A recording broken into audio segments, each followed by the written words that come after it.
avec une immense fierté et une grande joie que je prends la parole aujourd'hui pour marquer un moment historique de notre chère commune.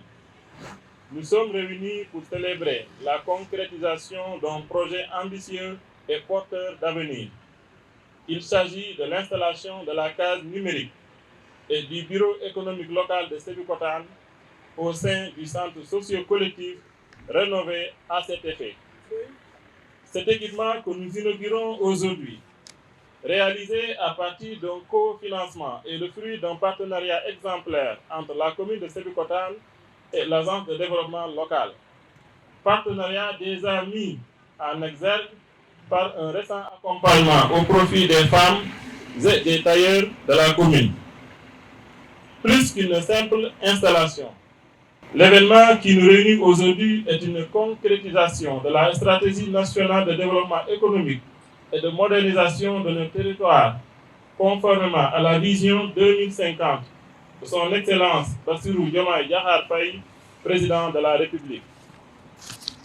Notre objectif commun est clair: favoriser l'entrepreneuriat, stimuler l'innovation et garantir un accès équitable au numérique pour tous, dans le but de dynamiser notre économie locale, de réduire les inégalités numériques qui persistent et de promouvoir un développement inclusif.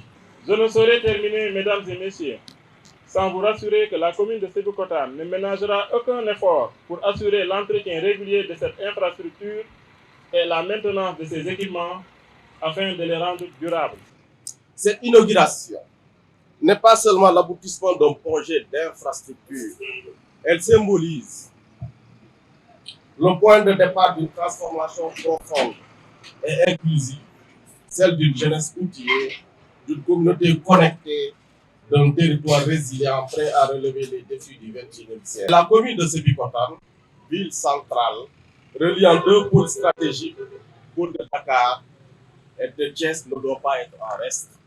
Mesdames et messieurs, je tiens à remercier particulièrement M. Moussa Bala Fofana, notre ministre de tutelle, ministre de l'Urbanisme, des collectivités territoriales et de l'aménagement des territoires, pour ses orientations éclairées, son accompagnement constant, son soutien sans faille pour la réalisation des projets et programmes de l'ADER.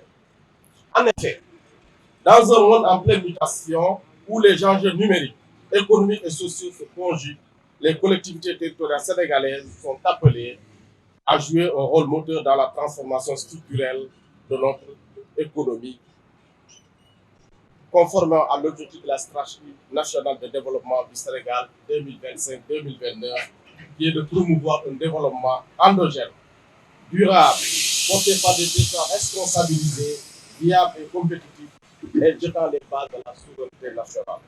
L'ADL fidèle à la promotion du développement territorial inclusif en général et local en particulier, œuvre à la mise en œuvre concrète de la vision de son excellence, c'est-à-dire la numérisation et la territorialisation des politiques publiques comme levier de transformation systémique.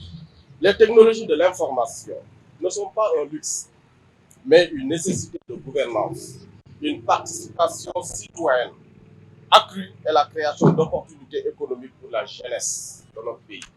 Le développement durable ne se dégrade pas depuis le sommet. Il se construit à la base avec les populations, pour les populations. À Sébi, nous avons travaillé main dans la main avec la municipalité, les services techniques, les jeunes, les partenaires, notamment Tatan, Enda et pour la concrétisation de tous ces projets. Mesdames et messieurs, à travers le programme e-territoire, l'ADEL ambitionne de doter les collectivités territoriales des outils nécessaires à la digitalisation de leurs services en articulation avec les orientations de l'État inscrites dans le New Deal Technologie, qui est une initiative audacieuse qui renforce la souveraineté numérique du Sénégal, mais l'innovation au service du progrès social et économique.